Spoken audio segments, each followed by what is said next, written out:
Welcome to موساس academy.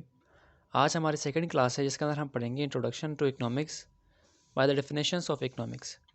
ہمارے پاس جو ڈیفینیشنس ہوگی آج وہ 3 اکنامکس کی ڈیفینیشنس ہوں گی۔ پہلے ڈیفینیشنس کو پڑھنے سے پہلے ہم لوگ جو اکنامسٹ ہیں ان کے بارے میں کچھ انفارمیشنس لیتے ہیں۔ سب سے پہلے ایڈم اسمتھ جو کہ 1776 میں انہوں نے ایک کتاب لکھی تھی، اس کا نام تھا ہمارے پاس ویلتھ آف نیشنز۔ وہ ایک کلاسیکل اکنامکس کے ایرا کے ساتھ تعلق رکھتے ہیں اور ان کو فادر آف اکنامکس بھی کہا جاتا ہے، اور ان کا تعلق کلاسیکل اسکول آف تھاٹس میں بھی آتا ہے۔ دوسرے ہمارے پاس ہیں الفریڈ مارشل جو 1890 میں کتاب لکھی تھی انہوں نے پرنسپلس آف اکنامکس کی۔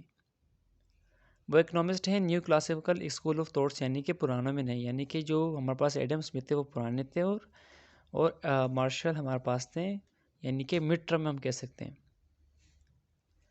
آتے ہیں ہمارے پاس لیونر رابنس، 1932 میں انہوں نے کتاب لکھی تھی سگنیفیکنس آف اکنامک سائنس، اور یہ ماڈرن اکنامسٹ ہیں، یعنی کہ موجودہ زمانے کے ماڈرن ہمارے پاس ایک اکنامسٹ ہیں۔ آتے ہیں ایڈم اسمتھ کی ہمارے پاس ڈیفینیشن میں۔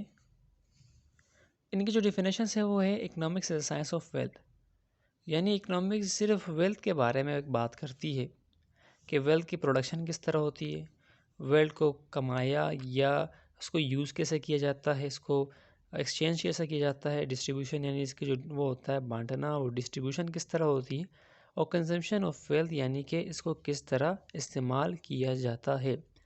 دراصل ایڈم اسمتھ کی یہی ڈیفینیشن ہوتی ہے۔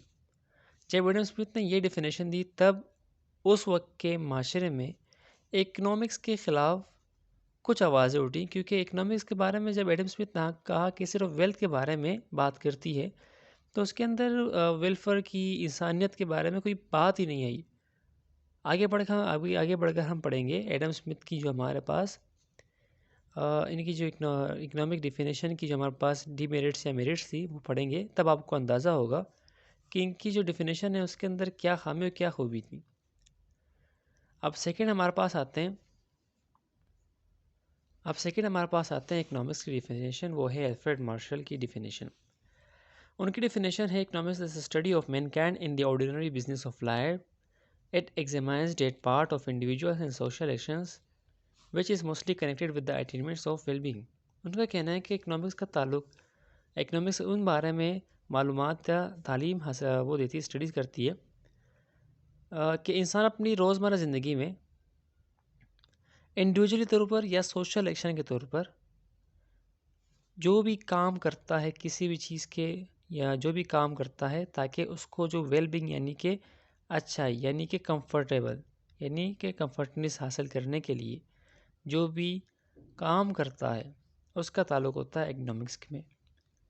یعنی کہ کمفرٹ سے تعلق، انسان اگر چاہتا ہے کہ اس کو گھر کی ضرورت ہے تو وہ اس کو حاصل کرنے کے لیے جو کام کرتا ہے، اپنے ریسورسز دیکھتا ہے، اپنے سورسز دیکھتا ہے، تب وہ ہوتا ہے اس کے بارے میں اکنامکس بات کرتی ہے، یعنی کہ ڈیلی روٹین کے بارے میں۔ اچھا، لازمی نہیں آتا اس کے اندر کہ اس کے اندر لازمی بات نہیں ہو رہی کہ صرف انسان ویلتھ کے لیے بات کر رہا ہو۔ اس کے اندر ہم لوگ کہہ سکتے ہیں کہ انسان ویلتھ کی باہر کی مطلب کہ نان ویلتھ ایکٹیویٹیز کے اوپر بھی بات ہو سکتی ہے، یعنی کہ کسی کا انسان کا فرینڈ کے ساتھ ملنا، اکنامکس اس کے بارے میں بھی بات کرتا ہے۔ ٹھیک، ہمارے پاس آتی ہے لیونر رابنس کی۔ ان کی جو ہمارے پاس ڈیفینیشن ہے وہ economics studies human behaviour as a relationship between multiple ends and scarce means which have alternative uses. Alternative کا مطلب ہوتا ہے متبادل، ملٹیپل زیادہ، اینڈز ہمارے پاس ہوتے ہیں خواہشات کے یا جہاں پر چیزیں خرچ کی جا سکتی ہیں، اسکیئرس یعنی کم، مینس یعنی وسائل۔ ان کی ڈیفینیشن کا اصل مطلب یہ ہے کہ اکنامکس مطالعہ کرتا ہے لوگوں کے بیہیویئر کے اوپر جب ان کے پاس خواہشات زیادہ ہوتی ہیں اور ان کے پاس اس خواہشات کو پورا کرنے کے لیے وسائل کم ہوتے ہیں، یا کہ ان کے پاس وسائل کم ہو اور ان کے یوز کرنے کے لیے جگہ بہت زیادہ ہو جو ان کی وانٹس کو سیٹسفائی نہ کر پائے۔ اور دوسری بات الٹرنیٹیو یوزز، یعنی کہ الٹرنیٹیو سے مراد آپ کو میں پہلے ایگزامپلس دے چکا تھا فرسٹ ویڈیو میں کہ ایک پانی اکثر اوقات دیگر چیزوں میں یوز ہوتا ہے، یعنی واشنگ، کوکنگ، ڈرنکنگ، ان چیزوں میں یوز ہوتا ہے، تو اس کے اوپر بھی توجہ کرتا ہے کہ اس پانی کو کہاں یوز کیا جائے جہاں پر میری سیٹسفیکشن میکسیمم طور پر اچیو ہو جائے. اوکے، تو آج تک کے لیے ویڈیو یہاں تک. ملتے ہیں اگلی ویڈیو میں. خدا حافظ.